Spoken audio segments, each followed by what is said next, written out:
கர்த்தருக்குள் அன்பான தேவ பிள்ளைகளே, ஆண்டவரும் இரட்சகருமாகிய இயேசு கிறிஸ்துவின் நாமத்தினால் உங்களுக்கு என் அன்பின் வாழ்த்துதலை தெரிவிக்கிறேன்.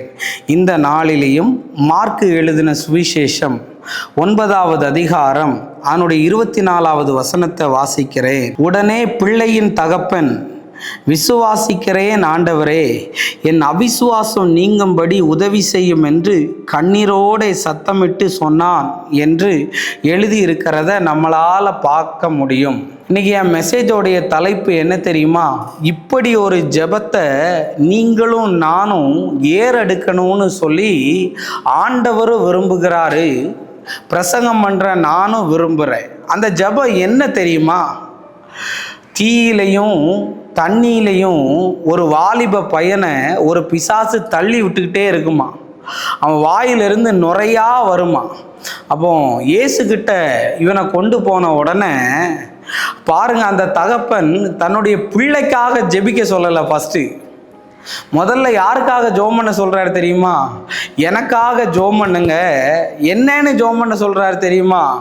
எனக்குள்ளாடி நீங்க அற்புதம் செய்வீங்கன்னு தெரியும், ஆனாலும் எனக்குள்ள பயங்கரமான அவிசுவாசம் இருக்கு. இந்த அவிசுவாசம் நீங்கும்படி கண்ணீரோட அவன் ஜெபிச்சான்னு வேதத்துல எழுதி இருக்குது.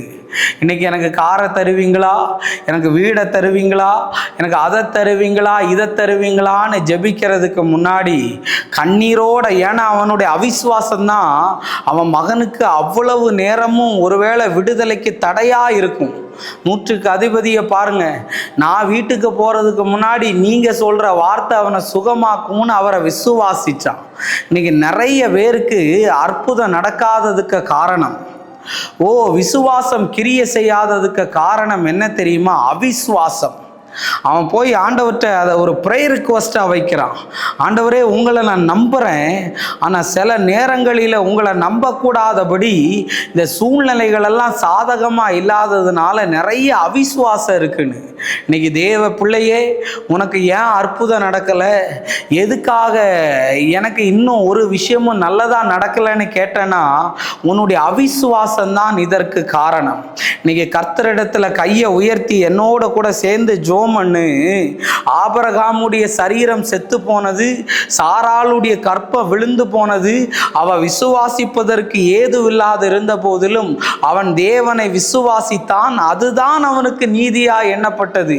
எந்த சான்ஸுமே இல்லை நம்புறதுக்கு, எந்த ஒரு வாய்ப்புமே இல்லைன்னு சொல்லும் போதும் நீ கர்த்தரை நம்பி பாரு. உனக்காக கர்த்தர் வறண்ட நிலத்துல நீரூற்றுகளை உண்டாக்குகிறவர், கற்பாறை நிலத்துல நீரூற்றுகளை உண்டாக்குகிற, மதகுகளை உனக்காக வனாந்தரத்துல திறந்து தருகிறவர் நம்முடைய ஆண்டவராகிய இயேசு.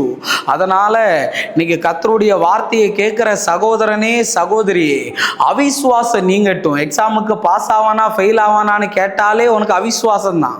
நான் பாஸ் ஆயிருவேன்னு சொல்லு, எனக்கு நல்ல மாப்பிள்ளை கிடைக்கும்னு சொல்லு, நான் இந்த மாசமே கன்சீவ் ஆயிருவேன்னு அறிக்கையிட கர்த்தர் அற்புதத்தை செய்வார். இப்ப சொல்லு, அற்புதம் நடக்காததுக்கு காரணம் ஆண்டவரா, இல்லாட்டி உனக்குள்ள இருக்கிற அவிசுவாசமானு நீ யோசிச்சு பாரு. நம்ம ஜெபிப்போம். அன்பான நல்ல ஆண்டவரே, இந்த நேரத்துக்காக நன்றி சொல்றேன். ஆண்டவரே, நீங்க எங்க கூட பேசின தீர்க்க தரிசனமான வார்த்தைகளுக்காய் நன்றி. ஆண்டவரே, அந்த அவிசுவாசம் எங்களை விட்டு நீங்கி விசுவாசம் வரட்டும்னு ஜெபிக்கிறேன். இயேசுவின் நாமத்தில் வேண்டுகிறேன் நல்ல பிதாவே. ஆமேன், ஆமேன்.